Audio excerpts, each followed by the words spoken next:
बेआईन भावे काठ बिक्री उद्यम को विरोध अभियोगकारी अशालीन भाषा गाड़ीगुलज सह माड़ मारिबा धमक नहीं चर्चा न्याय थानार द्वारस्थ हेले उभय पक्ष।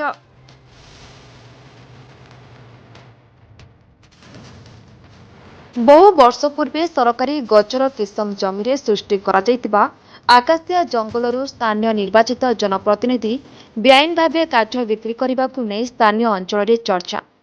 या विरोध करिबारु अभियोगकारी माननकु मारपीट उद्यम सह विभिन्न प्रकार धमक देवा अशालीन भाषा गाड़ीगुलज देइथिबा नै थानारे लिखित अभियोग होइछि।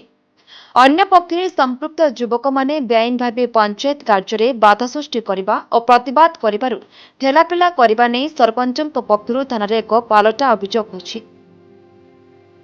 याकु नै स्थानीय अंचल में उत्तेजना सृष्टि होइतिबा बेले भोगराई थाना पुलिस याकु गुरुतर सह नै घटनास्थल में पहुंची तदंत आरंभ करछि।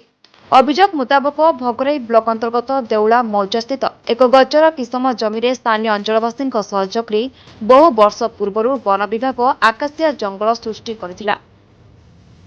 परवर्ती समय स्थानीय ग्रामवासी शवदाह पर देउला पंचायत पक्षर उक्त जंगलरू काठ जोगई दि जाउछि।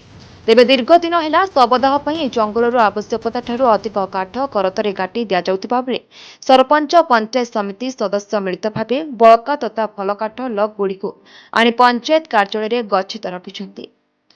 सुविधा सुजोग देखि सेमाने गच्छित काठ को चोरारे बिक्री करथांती। 9 मास पूर्वे एभली भावे काठ बिक्री उद्यम होइतिबा समय स्थानीय ग्रामवासी विरोध जोगु सरपंच और सदस्यों उद्यम फसर फाटी जाइथिला। पुणी सोमवार सकाळे गच्छित काठ को एक इंजिन रिक्सा बोझई करी बिक्री पे नै जाउथबा खबर पाई स्थानीय युवक मनोज दास, बनमाली दास, मनीन्द्र दास, पूर्णचंद्र महांती, रंजन नायक प्रमुख घटनास्थल में पहुंची अटकाई।